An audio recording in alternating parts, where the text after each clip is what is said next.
Quando entrei no curso de jornalismo, eu sabia que queria fazer um documentário. Meu objetivo era estudar e trabalhar com audiovisual. Quando comecei a pensar em um tema para o TCC, em uma madrugada de insônia regada a vídeos do YouTube, a ideia surgiu. Por que não falar sobre vídeos em um vídeo? Uma metalinguagem que a princípio não agradou todo mundo, mas que parece ter conquistado algumas pessoas com o tempo. O tema me conquistou com certeza.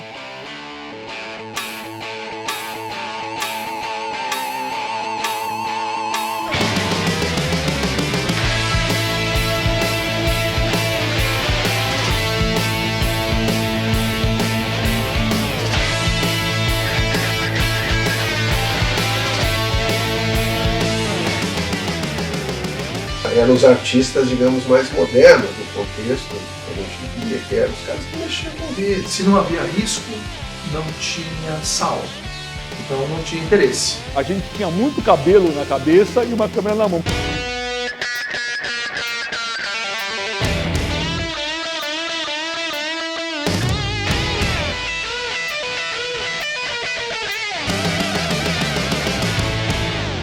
Logo de cara, tem duas coisas que você precisa saber sobre o audiovisual independente. Não, ele não foi inventado pelos youtubers. E sim, muita gente não faz a menor ideia de como tudo começou. Eu queria saber um pouco mais a respeito. Olá. Oi. Tudo bem? Tudo bem? Prazer, tudo bem? Com licença. Ok, vamos por partes. A história pode ser meio confusa, então é melhor eu ser meio didática. Quando eu comecei a pesquisar o tema, todas as datas que livros e o grande senhor Google me deram foram da década de 80.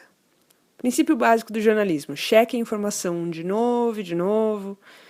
Parece que a história não foi bem assim. Se você entender que a produção independente é toda aquela que não é feita dentro da emissora de televisão, desde o começo tinha isso. Por exemplo, já nos anos 50, metade dos anos 50, 55, 56, você tinha no Rio de Janeiro, aqui em São Paulo também, escritórios de produção, onde grandes produtores de televisão, de programas de televisão, contratavam os artistas, contratavam os técnicos, o pessoal trabalhava fora, e na época, era a época da televisão ao vivo, o pessoal ia para a emissora de televisão apenas no dia, no momento de fazer a emissão do programa, e aí usava a estrutura técnica disponível da televisão. Mas era uma produção independente que ia à televisão e usava os recursos. Talvez pouca gente sabe, o programa da Hebe Camargo, em 1979 até 81, era uma produção independente. Quê? Como assim? Olha a minha cara. Foi exatamente isso que eu pensei essa hora. Em momento nenhum apareceu nenhuma pesquisa minha e muito pelo contrário, ninguém comentou nada disso. Nos anos 80, surge uma nova geração de realizadores, jovens realizadores, universitários, no momento em que estava chegando no Brasil, sendo introduzido no Brasil numa escala um pouco maior, tanto o videocassete profissional, o Matic, de um custo muito menor do que os equipamentos de gravação e edição maiores em fita, né? Como o videocassete doméstico, que entra no Brasil em 83. Ok, o vídeo doméstico chega no Brasil, as pessoas começam a filmar e se inscrevem no primeiro festival de vídeo que o Brasil teve, o Vídeo Brasil, certo? Errado. Existia uma pessoa chamada Abram Berman, e ele tinha uma escola de cinema Super 8 e um festival que tinha todos os anos a mostra de filme Super 8. Né? Deixa eu fazer uma pausa aqui rapidinho. A Super 8 é uma câmera com filme de 8mm portátil que fez muito sucesso nas festas de família, justamente por ser mais barata e leve. A Ulmatic, que o Gabriel mencionou um pouco antes, era uma câmera com filme de 16mm, ainda portátil, mas mais pesada que a Super 8. A Ulmatic já entrava para a categoria de semi-profissional. Mas continuando. No finalzinho da década de 70, começo dos anos 80, ele lançou já um festival misturando as duas tecnologias. Ele já tinha gente que podia se inscrever com o vídeo Super 8 e com o tal do VHS, o vídeo VHS, que era novidade na época. Então eu acho que esse cara foi um pouco antes, foi um precursor de colocar isso, né? Já deu para perceber que muita gente falou muita coisa que não tinha em lugar nenhum, né? E não foi por incompetência minha, eu juro que eu pesquisei. Esse é o Ale Primo. O Ale fez parte desse movimento do audiovisual independente da década de 80, inclusive com um quadro muito legal em que ficava 4 horas em um link ao vivo. É pra parar de reclamar de plantão depois dessa. Então, essa garotada, recém-saída, moçadinha saindo da faculdade, começou a ter acesso ao quê? A câmera portátil. E começou a usar isso como linguagem artística. E cada um fazendo o que queria. Eram poucas câmeras que tinham, as câmeras eram uma preciosidade. Então as pessoas não estavam acostumadas a ficar na frente de câmera, você tirava a câmera, era uma coisa engraçada. Tal. Aí, essas pessoas foram estudar engenharia, arquitetura, direito, só que com câmera na mão. O que aconteceu? Veio a abertura política em 84, e desde do começo de 80, 81, 82, 83, 84, começaram a surgir os primeiros programas jovens na TV. Cada um até agora falou com muita propriedade segundo o que viveu naquela época. O Gabriel, jornalista e teórico do audiovisual independente, o Mário, que tinha diversos grupos de discussão do vídeo, e o Ale, que, como eu disse, participou de diversos programas independentes na televisão, com muita gente bacana nessa época também. Só que tá faltando um pedacinho dessa história. Não apaga, tá faltando um pedação dessa história. As produtoras independentes. Principalmente Olhar Eletrônico e TV Tudo. Olhar Eletrônico foi uma produtora que nós montamos um grupo de ex-colegas da FAU, Faculdade de Arquitetura e Urbanismo, da USP, uma produtora de vídeo. A gente montou em 1980. Marcelo Machado, Fernando Meirelles, Paulo Morelli e Beto Salatini foram os 4 fundadores da Olhar Eletrônico. Todo mundo, sem exceção, comentou sobre a qualidade dos vídeos que a Olhar produzia, tanto numa questão estética quanto nas discussões que eles traziam. Mas tinha uma coisa ainda que estava me incomodando. Como eles faziam para pagar as contas? Foi a publicidade para ganhar dinheiro, né? A gente tinha se formado, a gente acreditou que aquilo ali era um caminho de profissionalização. Assim, a gente não comprou o equipamento só pensando em fazer o nosso trabalho. A gente pensou em se constituir como empresa e fazer o nosso trabalho e também prestar serviço para sobreviver. Então, Olhar desde o começo tem essa postura. Engraçado, eu nunca tinha contado o começo do Olhar assim como eu estou contando para você. Yes! Mas eu acho muito importante falar isso, assim, porque, por exemplo, tinha um outro grupo, a TV Tudo, Tadeu Jungle, Walter Silveira, Neymar Condes e o Prioli, Paulo Prioli, que era um grupo muito mais, que vinha da ECA, muito mais voltado mesmo para um trabalho que era, assim, basicamente cultural, digamos. A TV Tudo. Escreve TVDO, mas é para ler TV Tudo. Eu demorei um pouquinho para entender isso. Eles sequer se consideravam uma produtora, já que não tinha um lugar fixo para ficar, como o Tadeu, quem está aparecendo aí na tela para vocês e acabou me contando. Mas alguém percebeu logo cedo que a criatividade do grupo não tinha limites. A TV Tudo é um grupo de estudantes da ECA, 3 de televisão e 1 de cinema, e a gente se encontrava na ECA todo dia, até que pintou uma oportunidade de realizar um trabalho dentro da escola, ligado em televisão, com a Ana May Barbosa, que é uma arte educadora, e chamava-se Ateliê de TV. E aí começamos a gravar esse ateliê, e nos consolidamos enquanto afinidades. Falei, bom, estamos juntos, gostamos do que fazemos, vamos começar a fazer coisas. Mas e ganhar dinheiro? Money, barão, bufunfa. Não tem grana, ninguém ganhava nada, ninguém fazia nada, não era esse nem o objetivo ali. Ali a gente era estudante, trabalhando, querendo explorar fronteiras, querendo conhecer novas coisas, fazer novas coisas. A gente achava que a gente podia fazer uma nova televisão, a televisão que a gente chamava a televisão do terceiro milênio. Então a gente tinha aspirações grandes, a gente era meio megalomaníaco com tudo aquilo que a gente achava que podia fazer. A gente não queria fazer igual a ninguém, mas a gente admirava muitos caras. A gente admirava tanto o Glauber Rocha, quanto o Zé Celso Martinez Correia, quanto o Chacrinha, quanto o Namjoon Paik. São fronteiras bem diversas. E, como eu te disse, a gente trabalhava em várias áreas, a gente tateava em várias áreas, mas a gente não queria ser alguém. A gente achava que a gente era os caras. 2 grupos com visões diferentes, objetivos diferentes e tinha mais uma coisa de diferente. A Olhar Eletrônico tinha um grupo de discussões às segundas-feiras que era extremamente badalado, todo mundo queria entrar. O Cultural. E adivinha? Eles falavam sobre temas culturais. Ah, vá. Cultural, aí já entrando no território mais sofisticado, né? O Cultural era o seguinte, o Cultural, ele realmente levantava questões de todo tipo. De todo tipo. E eram estudos mesmo, eram coisas que a gente fazia estudos profundos de Kant, filosofia, de religião, de pintores, e era sempre alguém que trazia bastante informação e a gente discutia. Era muito bom, eu acho isso fez a diferença total para o grupo.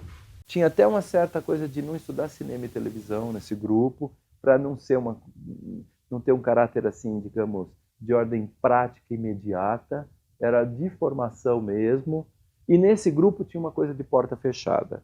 A gente fazia ciclos e você só podia entrar no começo de um ciclo. Então, porque começou a aparecer muita gente. Todo mundo queria entrar no Cultural. Você saía dali querendo aplicar aquilo de uma maneira. Você queria aplicar. Essa é a vantagem do vídeo. Você podia aplicar na hora seguinte. E várias vezes foi aplicado na hora seguinte. Ao mesmo tempo, isso aqui simboliza no conhecimento védico, bicho, que simboliza os 4 elementos da alquimia: terra, fogo, ar e água, a cruz védica. E ao mesmo tempo teve um cara chamado Adolf Hitler que usou numas de assim como se fosse uma força, né? Porque tudo tem uma força, yin e yang, negativo e positivo. Então o cara usou numa de involução, de regressão, para extravasar emoções, né? Porque inclusive a Alemanha tava aquela puta decadência. Então os caras... Garotos do Subúrbio foi um dos primeiros vídeos que a Olhar fez. Ele foi produzido pelo Fernando Meirelles e pelo Tonico Melo, que acabou de falar aí. A ideia era fazer uma série de vídeos chamado Projeto Juventude. O piloto, justamente esse, Garotos do Subúrbio, e um vídeo que falava sobre como surgiu o movimento punk na periferia aqui no Brasil. Lógico, vindo da Inglaterra. E não, o Supla não tá no vídeo. Foi o primeiro trabalho grande que a gente fez. E que esse eu realmente mergulhei com ele. E é dele, né? A ideia original é dele.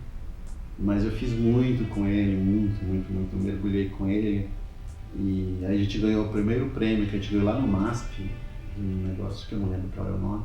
Era o Vídeo Brasil? Acho que é Vídeo Brasil. Em 1983 aconteceu o primeiro festival Vídeo Brasil. Agora sim, o Vídeo Brasil. A Olhar levou para casa 3 prêmios. Esse que você acabou de ver aí, Garotos do Subúrbio, ficou em segundo lugar. Dá pra ver eu aí dentro? Em primeiro lugar, Marli Normal. Em 10º lugar, Brasília.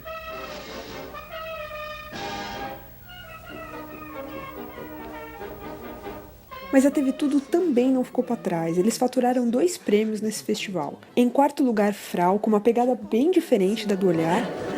Primeira vez que eu tô ouvindo isso, ejaculação precoce no ator? Sim. Por que no ator? Pelo que me consta, nas cenas de filmagem, o pau do cara nem levanta. Em 8º lugar, Quem Que Esteve. Esse último eu adoro.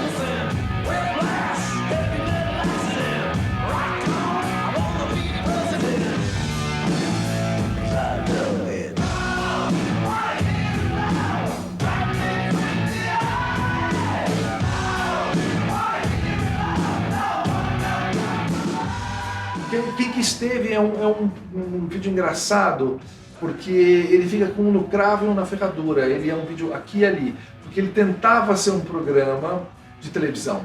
Ele até tem uma abertura de bloco no meio, chama bloco, como se fosse um bloco de televisão. A gente achava que aquilo poderia ser um bom programa de televisão. Ele seria, mas os caras não entenderam nada. Ninguém achou nada daquilo, todo mundo achou aquilo uma merda. There's nobody that represents nobody. Legal. A galera ganhou uns prêmios, se sentiu bonitão, mas e aí? E aí que a televisão viu, achou legal e chamou essa galera para trabalhar junto. Só que não foi tão simples assim. A vida não é um mar de rosas, né? Dentro da emissora era muito estranho, porque a gente era visto como um ser estranho lá dentro, um ser diferente, o quê? Vocês não trabalham aqui, vocês não batem cartão, mas vocês têm um programa aqui dentro. Então era uma coisa diferente. A gente não tinha limite.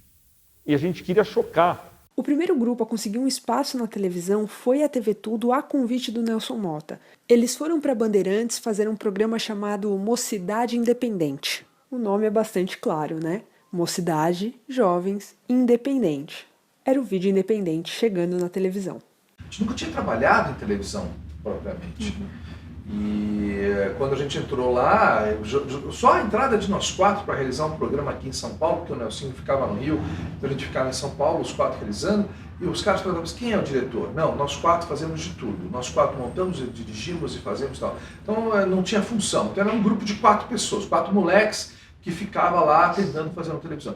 Quando a gente tentou reeditar uma música, que era um clipe, eles tinham gravado lá com 3, 4 câmeras, você sabe, você grava com 3, 4 câmeras, teoricamente o filme sai editado, tem alguns cortes ali. A gente olhou, achou ruim e resolvemos editar. Então a gente demorou 8 horas para editar aquilo. Eles acharam um absurdo a gente perder 8 horas numa ilha de edição para editar algo que já estava editado.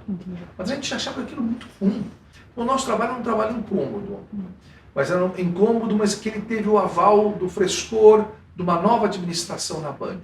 Quando o Walter Clark, que era o guru de tudo, foi para a Band e começou uma nova fase, foi nessa fase que a gente conseguiu estar no lugar certo na hora certa. Entendi. A gente entrou, fizemos Mocidade Independente, que foi realmente uma coisa muito diferente na televisão mesmo, só que ele durou 8 programas. 8 programas são 2 meses. Ou seja, muito pouco, a televisão não estava preparada.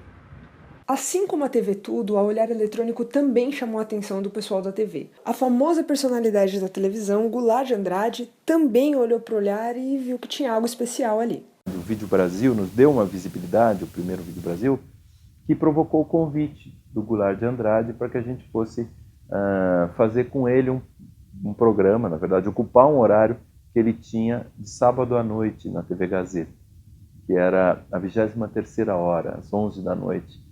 Esse aqui é o palco do Teatro Municipal, onde vai acontecer o ensaio geral da ópera Carmina Burana, que estreia amanhã aqui em São Paulo.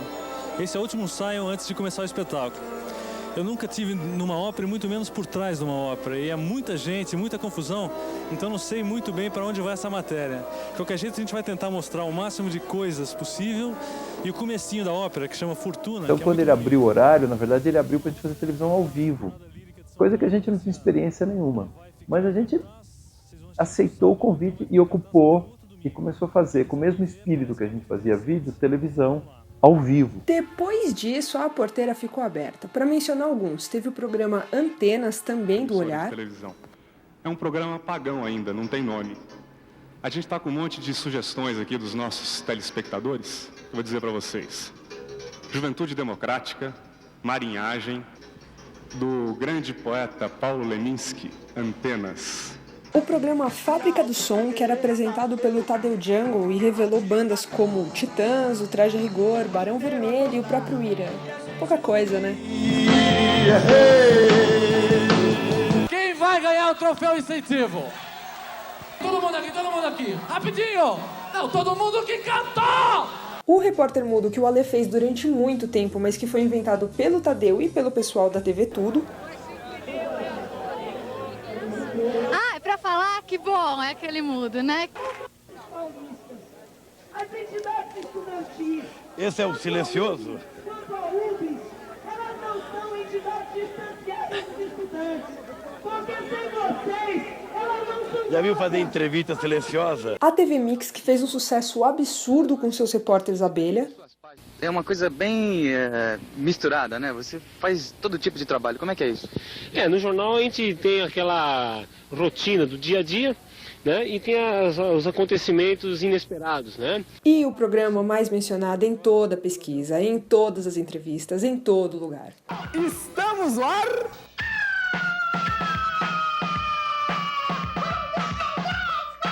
O Krieg Ra, com o icônico Ernesto Varela, vivido pelo Marcelo Taz. Então eu vou ser sincero, eu não sou repórter político. Eu estive aqui hoje em Brasília e percebi que muitas pessoas não gostam do senhor. Muitas pessoas dizem que o senhor é corrupto, que o senhor é ladrão. É verdade isso, deputado?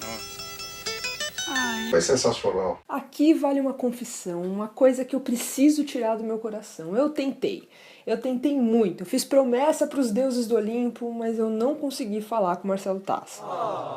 Bola pra frente, tem muita gente legal falando sobre o Krieg Ha, inclusive o Tonico Melo, que estava lá no dia que o Ernesto Varela nasceu. Ele praticamente fez o parto. Um dia fui fazer um especial com Itamar Assunção na penitenciária de Santos.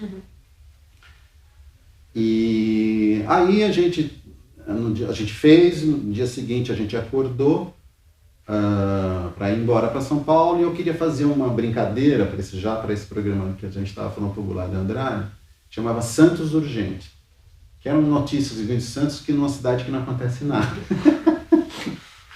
E aí a gente estava, e eu queria fazer uma brincadeira com repórteres e tal, não sei o quê. Aí ninguém falava direito, e o Tass falava, já tinha um traquejo, fazia Antunes Filho, era mais soltinho, fazia jazz. E aí Tass, faz aqui, ele fez uma brincadeira com um painel desses de temperatura da rua, que estava marcando uma temperatura errada, e estava chovendo, e ele fez uma brincadeira, e todo mundo, uma brincadeira. Aí eu fui fazer uma segunda, e eu pus a câmera mais alta, eu não lembro qual era a brincadeira, e estava chovendo, garoando.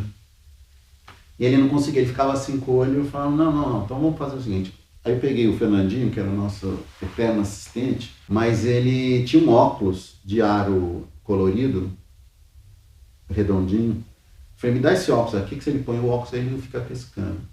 E pôs o óculos. Só que era azul. Depois, essa pequena coisa gerou uma vontade, uma percepção de que ele podia fazer. Isso era uma coisa muito comum no olhar. Quando a gente via que tinha dado certo em alguma coisa, todo mundo investia naquela coisa. Então todo mundo investiu na personagem que talvez estivesse ali. Krieg Ha, ele era direção coletiva. Como é que era a direção coletiva do Krieg Ha?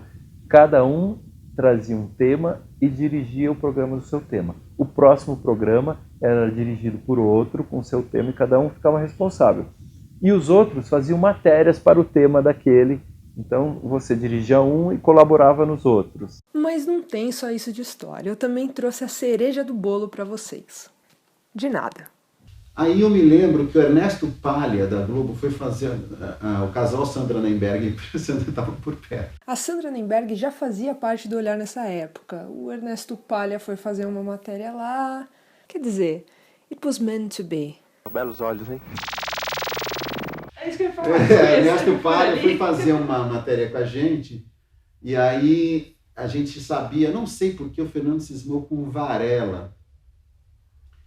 E aí não sei porquê, não sei o quê, e aí eu me lembro que na hora ali eu falei assim, a gente podia chamar de Ernesto Varela, do Ernesto Palha. Muita coisa bacana aconteceu com esses dois grupos. A TV Tudo, por exemplo, depois de um tempo, se juntou ao empresário Eduardo Abramovay para formar a Videoverso. Depois de um período, a Videoverso se desfez e o grupo voltou a ser a TV Tudo. A Olhar, por outro lado, começou a trabalhar com Abril Vídeos, que foi extremamente importante na década de 80 e 90 na distribuição de VHS, por exemplo. Os dois grupos fizeram coisas incríveis para o audiovisual independente.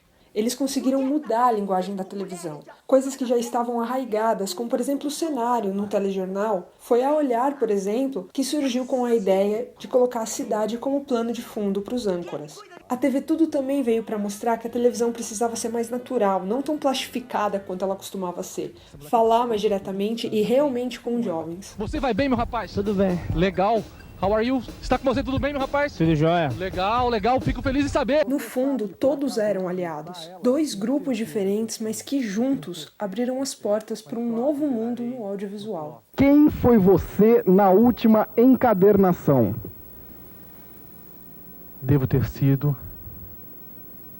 nada mais, nada menos do que apenas um verso! Eu pensei que o senhor nesse ímpeto ia dizer Marilyn Monroe, mas não foi desta vez. Porque eu tô ligado mesmo, cara. Eu não tô ligado, cara. Eu não tô ligado em jacaré, falou? Eu não tô ligado em jacaré não, malandro. Eu tô ligado e olha, eu tô ligado. Ah, fogo! Ah! Olha, o microfone do Varela. Tá quente, pô. Ai, tá quente.